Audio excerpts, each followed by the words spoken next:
So இன்னைக்கு நவராத்திரி டே 5. இன்னைக்கு ஒரு நவராத்திரி ஸ்பெஷல் பிரசாதம் புதினா சாதம் தான். வாங்க எப்படி பண்ணுறதுன்னு பார்க்கலாம்.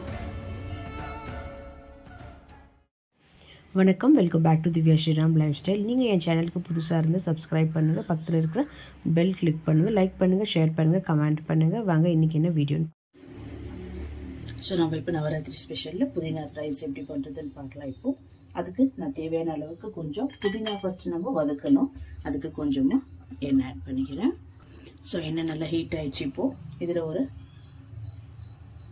8லேருந்து 10 பூண்டு ஆட் பண்ணிக்கலாம். ஃபஸ்ட்டு பூண்டு ஆட் பண்ணிட்டு நல்லா அது கலர் மாறி வர வரைக்கும் நம்ம ரோஸ்ட் பண்ணி எடுத்துக்கலாம். இது பாருங்கள், பூண்டு இப்போ நல்லா ரோஸ்ட் ஆகிடுச்சு. இது கூடவே ஒரு 3 பச்சை மிளகாய் ஆட் பண்ணிக்கிறேன். அண்ட் கொஞ்சமாக கறிவேப்பிலை ஆட் பண்ணிக்கலாம். இது நல்லா இப்போ ரோஸ்ட் பண்ணிக்கலாம்.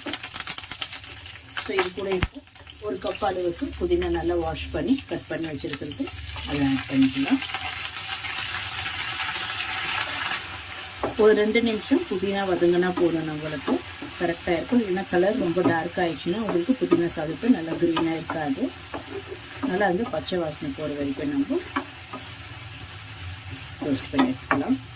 ஸோ நம்மளுக்கு இந்த அளவுக்கு வதங்கினா போதும். இப்போ இதில் ஒரு டேபிள் ஸ்பூன் அளவுக்கு புளி தண்ணி ஆட் பண்ணிக்கிறேன். ஸோ இது நல்லா நம்ம ஒரு 2லேருந்து 3 செகண்ட்ஸ் நம்மளுக்கு வதங்கினா போதும். இப்போ இது ரெடி ஆயிடுச்சு. கொஞ்ச நேரம் இன்னொரு பிளேட்டில் மாற்றி வச்சுக்கலாம். எண்ணெய்லாம் விட்டுட்டு செப்பரேட் பண்ணிவிட்டு நல்லா கூல் ஆனதுக்கப்புறம் இது நம்ம நல்லா பேஸ்ட் பண்ணி எடுத்துக்க போகிறோம்.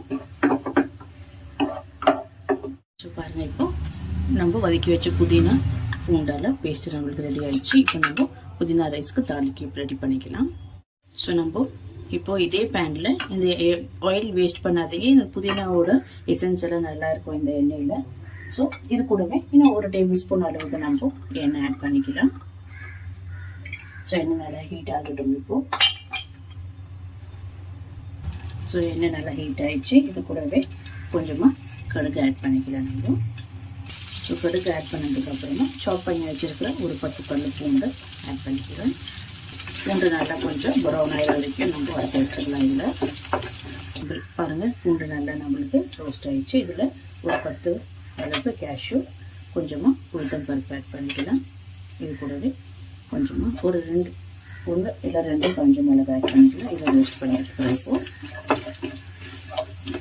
ஸோ இப்போ கேஷ்யூ ரோஸ்ட் ஆனதுக்கப்புறமா கொஞ்சமாக நம்ம இப்போது கறிவேப்பிலை ஆட் பண்ணிக்கலாம். இது கூடவே ஃபைனாக சாப் பண்ணி வச்சுருக்கிற ஒரு மீடியம் சைஸ் ஆனியன் ஆட் பண்ணிக்கலாம். ரொம்ப ரோஸ்ட் பண்ணக்கூடாது ஆனியன், ஜஸ்ட் அது ஒரு குக் ஆகிற மாதிரி இருக்கணும்.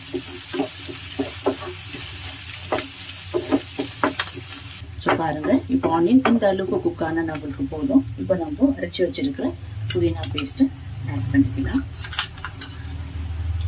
உங்களுக்கு எவ்வளோ தேவையோ அந்த அளவுக்கு, எவ்வளோ ரைஸ் வச்சுருக்கீங்களோ அந்த அளவுக்கு நீங்கள் ரெடி பண்ணிக்கோங்க. நான் எடுத்த ரைஸுக்கு இந்த புதினா கிரேவி நல்லா கரெக்டாக இருக்கும்.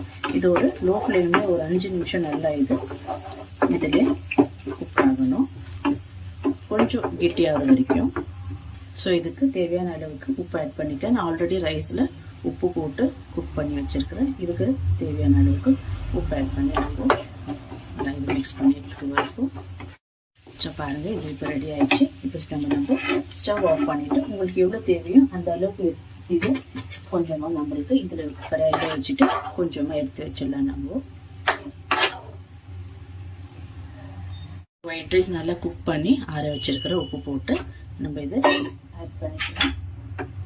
ஆட் பண்ணி நல்லா இது மிக்ஸ் பண்ணி எடுத்துக்கலாம். ஸோ பாருங்கள், இப்போ இது மொத்தமாகவே நான் ஆட் பண்ணிக்கிறேன். ஸோ அவ்வளோதான் இப்போ இது ரெடி ஆயிடுச்சு.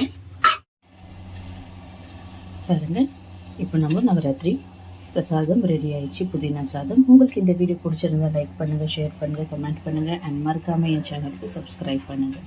தேங்க்யூ ஃபார் வாட்சிங் திஸ் வீடியோ.